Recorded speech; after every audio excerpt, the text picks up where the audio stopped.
Kabila na bakoliti na ye bayebaka déjà que notre comme janvier te kaka na mois oyo bakokanga bango en désordre yango so comprendre ba biloko pe ba stratégie na bango toujours baso se meilleur na kata mboka na biso yango to lobi que no consultation de makambo lokola tondima ki kosala consultation oyo papa oyo atikali libera boyebaka que to so na susima te yango so comprendre des stratégies pe trick na bango yango to so balikama ba rebelle bokanga na biso frontière ya Tanganyika na frontière ya Tanzanie eza libre yango moni ba rebelle bazo kota tazata mukonza mboka kangal biso frontière ya Tanganyika na frontière ya Tanzanie bokanga so ba frontière wana il paraît que babi que ba rebelle toujours bazo kota au jour na lac Tanganyika kuna yango so comprendre l'opération na bango bazo sala ya batama boma ya ba rebelle ozo sila te ozo saboter okene frontière ya Tanzanie la frontière, il y a la Tanganyika ils ont ouvert. Il y a un comprendre que le service de renseignement, nous comptons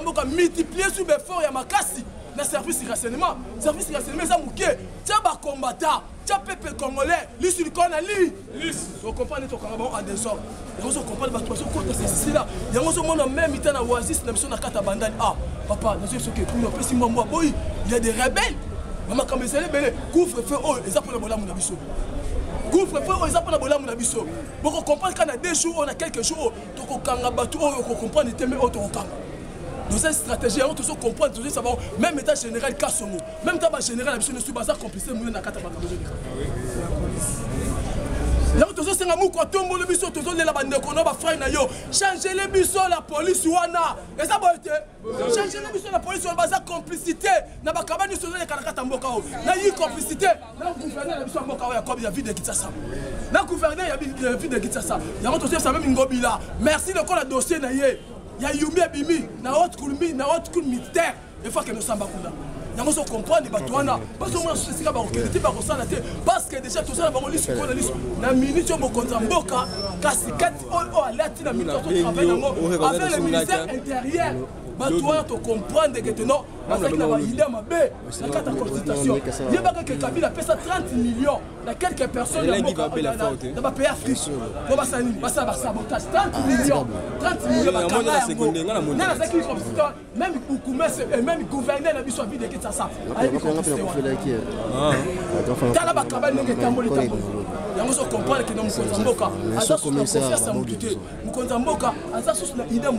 avons travaillé dans l'idée, il y a peuple congolais. Nous comprenons que papa n'a pas une fois. Bango le connu ba ina kamu ko tomolo mama Fatibeto. Balinga ki Fatibeto à côté na système na bango ya muyibi. À côté système na bango ya ko bloquer peuple congolais. À côté système na bango ya ko kanga monga notage ko pesa bande ko na ye. Lokola mu ko tombola za mwana nzambe. Alingi peuple congolais patali papa na ye. Na souci wa zaki na mona peuple congolais. Mu ko tombola beti bango ki ndobika. Na makamunyo surtout o ya blocage ya mboka o. A commencer les peuple congolais. Yango moni batu surtout à Kabila. Baina ki mu konta mboka wana. Na je sais que na peuple perdre au pesi mo sa nini. Ah boy. Néhémie na chef sayo awa donc asa mal pris. Asa mal pris ko sakana te. Ba nibi ko vraiment Chibanda. A côté ne ko tu na peuple perdre que nani ki Néhémie o. Ya on comprend Néhémie na Chibanda. Donc eza au pesi moi boy. Ba tu misu ba ke kota Néhémie, ba tu misu ba ke kota Raymond Chibanda. Ata ba ke o abiso ezali wa. Biso totaka ino sakande maka. Ya on comprend na miti o papa. Nous sommes dans les bons, mon peuple si que zali. Boss à la calme. Il y a pas que transco. Et bien il y a des transco sur bimala 12. Na la bataille la bataille. Na la bataille la bataille. Et bien il y a des transco sur bimala 12. Comme Kozambo kaso sous ce peuple na ye. Asa peuple ça na laisse pour transporter bimala 16 et 17. Biso nyos tout ça na facilité ya kozo na banda. Na banda. Il y a pas que ta couvre fait zali mais il est quelques personnes. Il est quelques gens. Même quand la carte couvre fait on a. Ba to mabe pe ba kosa. Si. Maintenant, on va beaucoup makasi. Sabotage. Mais le ministre intérieur a Kébissi déjà. A dit peuple congolais, prenez-vous en charge. Monsieur du Kona li. Il faut qu'il y ait ma position nini. Autre demeuré dans la carte avec 48 heures. Il y a même comité international. Les Français, les Belges, les Lakibé, les lobby. Même état présent ici. À lobby pas le bien mon nom. Cette fois-ci, les Camerounais, ils ont toujours. La carte à Congo. Manière de trouble, et ça Kabila Ndokimune. Donc Kabila Ndokimune. Et donc on y a surtout sur les carte à Congo. Donc on va se battre faut Kabila Kabasa Nibaka. na bakolisi na ye okomona kimia eketika na kata mboka na biso eza boye te meme to badiaspora na kata ngola badiaspora balobi yango babi aza démon géant mama Mouika babi Kabila aza démon géant ya Congo il faut l'arrestation plus vite que possible ya Kabila tala lobi na Colosia omoni basa se bete na Colosie le basa se bete na Colosie lobi ba arme lu bete na kata Colosie 7 millions de personnes ont employé de déployer la carte Colosie parce que Kabila keneki na bakabali moko mabe na kata Colosie yango même temps gouverneur ya Colosie wa tokanga keto to salini na ba chef coutumier na ba honorable parce que toute complicité pendant que ça kabali moko mabe na kata Colosie wana Kabila déjà ça une mission banda kala na kata Colosie wana parce que Colosie la mission de bobi ba minerai et bobi biloko kitoko biso kazela na wesh abongisa ki Colosie pona ba bien peuple congolais OK des na ba kabeli ya Kabila lebi massa c'est bête mais en dessous cette mission d'employé pour la route à la collection. Il y a un copain de Kabila à Akita Amata Amukama Mukamate parce que nous avons signé pour Akima Kiba. Mais ça n'a pas été na Kiba pe baso boya. Baso boya pe na Kiba. Il y a un avis Kabila photo kangae awa. Kabila photo humilié awa. Il y a un copain tant mieux connu ce ça là et ça pour la bien na biso. Pour regretter couvre feu ça pour la bien na biso. Parce que même le ministre intérieur alors même toujours que même en janvier février oh photo bana déjà comme ça ni recensement fait bana il faut bana plus vite que possible attaque toujours ça va couvre feu oh mais il y a des bateaux ma belle ma casse parce que katambo kala biso même même oasis na biso bandani parce que ba portant bic rouge oasis na biso bandani oh le bezaki na ba analyse belé ba le bengo ba bi banda 18 ans kuna to konta raté pour nani même à bana opi ba keloko teka kuna de poni parce que ça biloko belé à ma belle même ba munitions graves et ça la kata oya oasis so le ministre intérieur à la bague tous les 24 communes pour qu'on a lu quand tu es déjà né au Oasis il y a aussi comprendre les ministres comme Konza Mboka ça sur la confiance la Fatih Beto ça sur la confiance la monsieur ça mieux que les gens qui dans la carte politique pour comprendre que réalité les Camerounais autre sur le bas même maintenant qui vont têter to ça ça Konza Mboka zoé na lobaka ngo awa na mbanza felela zoé azaki na crique moko ba rebelle ba kimaki kingakati bakena kati ya il mateba balongo bana bakao ki na mbanza felela tant on a bêta kango a mardi ba to comprendre ki ngate ba bi ke bouclage lobby na kata ki vanda na kinza vote ba bêta kango ba bengi nga président bouclage siko akimi ba na nini ba ya na mboka o nini Nzombo ba rebana ba kimi butu ba na kata Nzombo yango do isa mkonza mboka ba kimi na kinva tete Zowa kimi si bana ki vote te basaka na kati ya Zowa na kati ya biso ba Congo kuna sala susu audit makasi merci na IGF dans ce séminaire de minute directeur il y a des DG il y a SNEL na DG il y a origine de ça basaka auditer betala maboko makasi même maintenant ko tali ba mai ndenge so bima couleur a mai ndenge so bima mukonza mboka ça pesa déjà mongo batia ba mai na biso kisi mais il y a un directeur il y a un régime de zo article que so bateau telle la couleur à manière so bima et so bima il est comme on ma be kutu so comme jaune donc on peut pas dire ba kabani sur so utani parce que n'a toujours pas freiné même au konza mboka leli déjà il y a humiliation papa aya na mutua mukonza mboka que no ba na peuple au face du monde au face du monde que no ba déjà humiliation ce qu'on a mutema na ye et loko ni le bombami. Et ça va être ce qu'on se montre en désordre, toujours quand on a en désordre. On comprend est-ce la régie de son. La milice de Zaboy, J. Ingeta.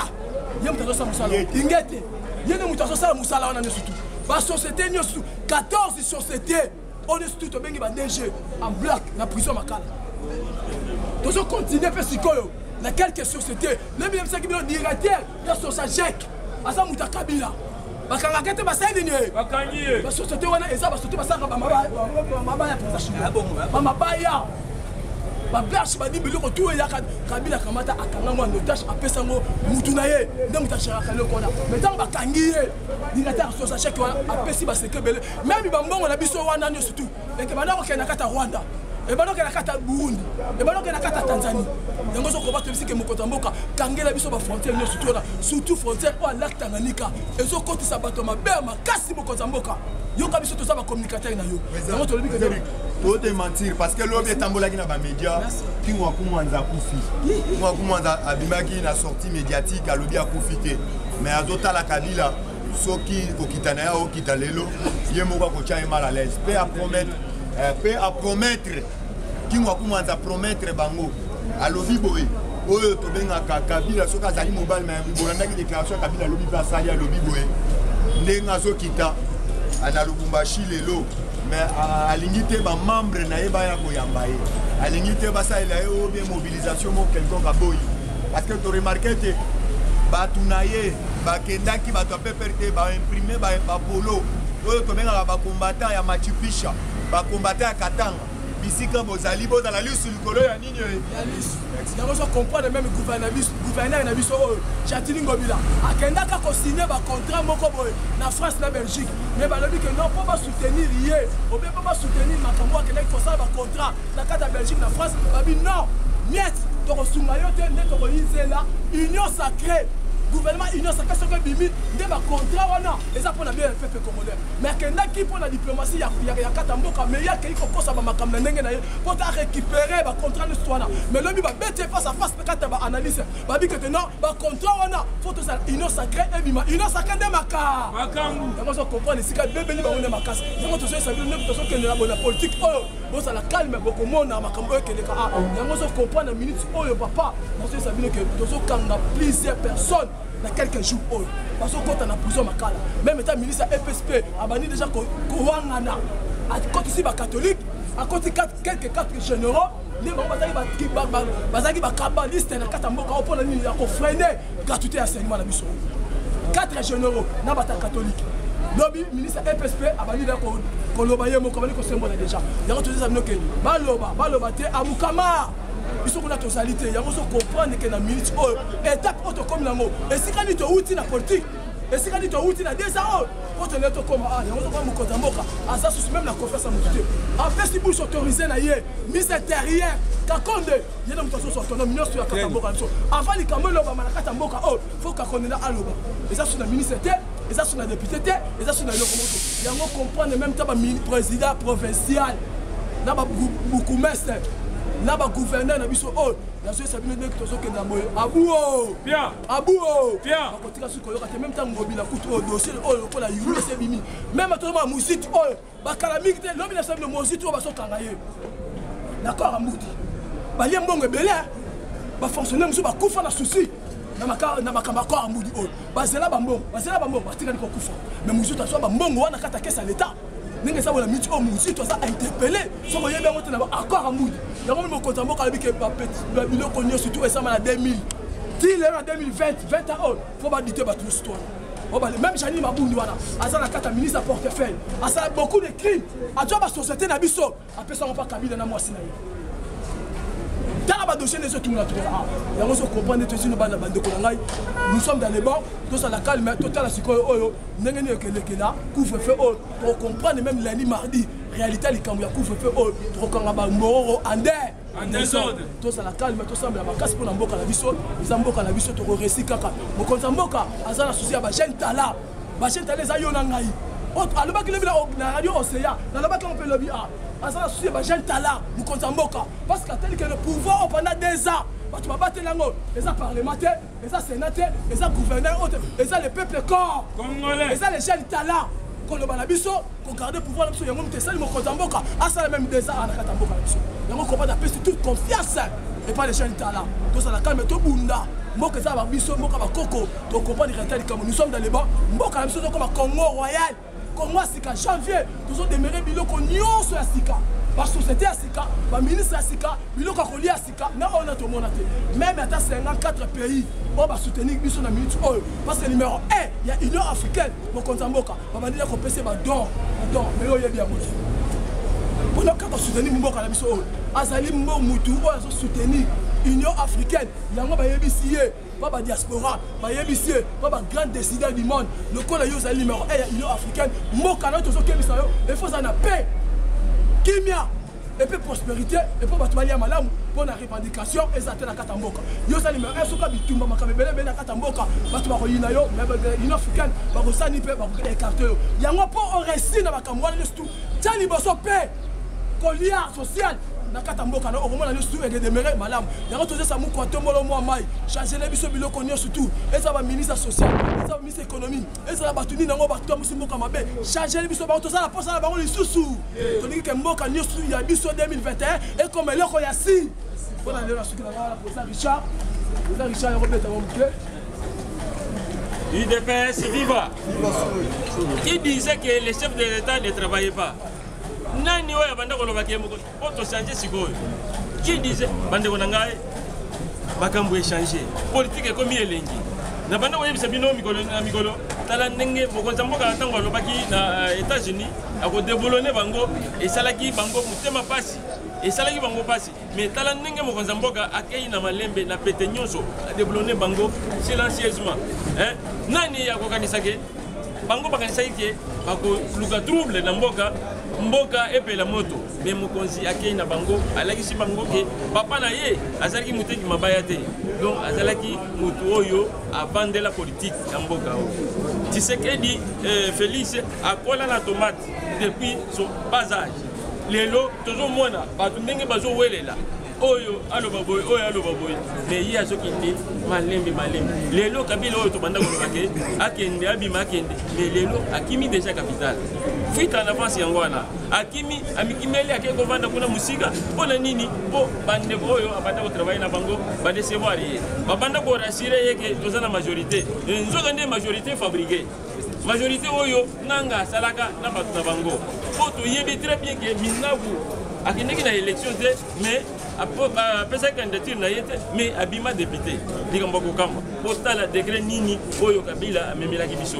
lelo bandeko adhésion ekomi massive adhésion pona union sacrée na uti kolanda gouverneur ya Maniema oyo ya place oyo tamba mambazo lobake abotama kuna donc gouverneur oyo ya Maniema aye à s'adhérer donc adhésion eleki bandeko nangai donc allez-y comprendre que cette fois-ci je pense bien que tokosa la kuna 100% ceux qui tokayi na élection ndenge le boy fatigué aza donc alingi ko démissionner de bandeko nangai bokoyoka eloko moko ikolela po bapesi cour constitutionnelle apesi bureau d'âge oyo ya Assemblée nationale bapesi mandat donc asala musala dans un mois faut baya kokende vacances donc ako réorganiser élection oyo ya président ya Assemblée nationale tokoyeba bandeko nangai na yango na sepeli na pesi mbote en passant na secrétaire général Kabuya Augustin oyo batunaki question ke nani ya kozala bango bapiezaki bakanisaki ke bakoyebisa bango yeza kabungu mais secrétaire général alobi ke en tout cas IDPS akoko se décider donc tout ça toujours solo l'ensemble mais pesa nani oyo akokamba nani Assemblée nationale eza awa eza likambo ya PPRD te oyo abanda ko dicter makambo nyonso oyo likambo nyonso kaka ye azo s'imposer tala lelo sort na ye PPRD lelo tala so lobi na landaki oyo secrétaire général ya Bahati Lukweb AFDC bandi wana ngai papa wana a été très clair alobi ke na tokumisa nzambe ndenge apesi trône ya RDC na maboko ya musali ya nzambe Félix Antoine Tshisekedi Tshilombo côté oyo tozalaki epa Kabila tomonaki mabe mingi po soki okei kuna eza lokola nzambe azopesa mitingi eza yo ozala likambo koyebisa ye te soki alobi iyo ekala iyo